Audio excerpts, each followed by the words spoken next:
اعوذ باللہ من الشیطان الرجیم بسم اللہ الرحمن الرحیم۔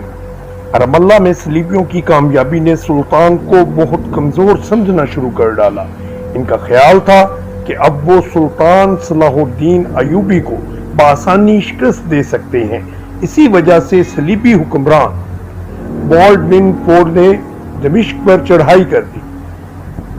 اس جملے کے جواب میں سلطان صلاح الدین ایوبی نے اپنے فوجیوں کے سامنے بہت مصالحت اور فراغت والی تقریر کی اور بتایا کہ مسلمان اللہ کے سوا کسی سے نہیں ڈرتا۔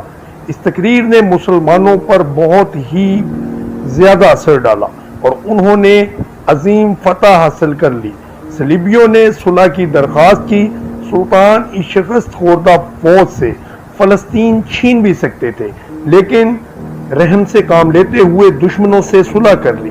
چند سال یہ صلح کا معاہدہ قائم رہا، کیونکہ بالڈوین جب تک زندہ رہا اس نے اس معاہدے کی پاسداری کی، لیکن جب وہ کوڑ کی وجہ سے مر گیا تو اس کے بعد حکومت گائے آف رائنن کے ہاتھ آ گئی اور صلیبیوں نے پھر مسلمانوں کو تنگ کرنا شروع کر دیا، بلکہ اس کے ناپاک عزائم اس حد تک چلے گئے کہ وہ مدینہ منورہ پر حملے کا سوچنے لگا اور اپنے بحری جہاز عرب کے ساحلی علاقوں میں بھجوا ڈالے اور کئی حملے بھی کروائے، لیکن سلطان کے بحری جنگی بیڑوں نے رینالڈ کے بحری جہازوں کو تباہ کر ڈالا اور اس کے ناپاک عزائم پر پانی پھیر ڈالا۔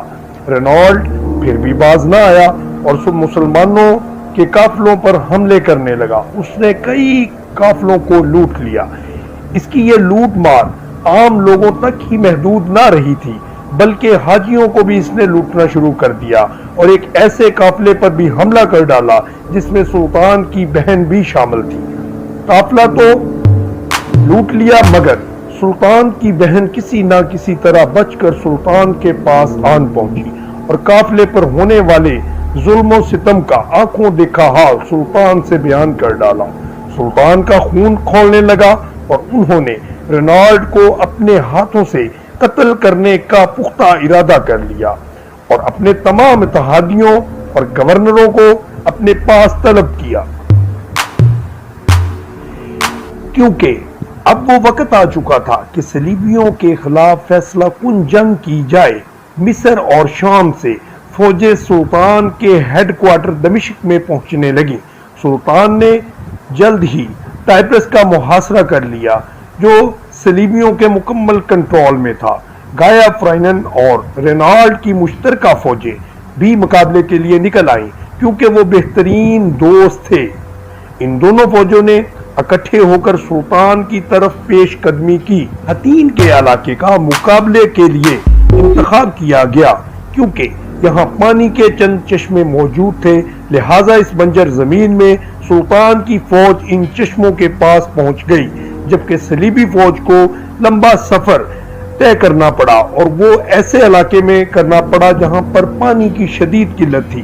پانی کی اس کمی کی وجہ سے کچھ صلیبی آگے بڑھنے سے بہت زیادہ گھبرا رہے تھے، لیکن گائے نے ان کی کوئی بات نہ مان لی، کیونکہ اس کو اپنی فتح پر مکمل یقین تھا۔ اس کی وجہ یہ تھی کہ وہ صلیب اعظم جو ان کے پاس موجود تھی، جن کے متعلق کہا جاتا تھا کہ اس میں وہ لکڑی استعمال ہوئی ہے جو امیوں نے حضرت عیسیٰ علیہ السلام کو صلیب دی تھی، اس میں شامل تھی۔ اس کو صلیب اعظم کہا جاتا تھا اور 20 مرتبہ اس صلیب کو جنگ میں صلیبی اپنے ساتھ لے کے گئے تھے اور ہر دفعہ جنگ میں فتح حاصل کی تھی۔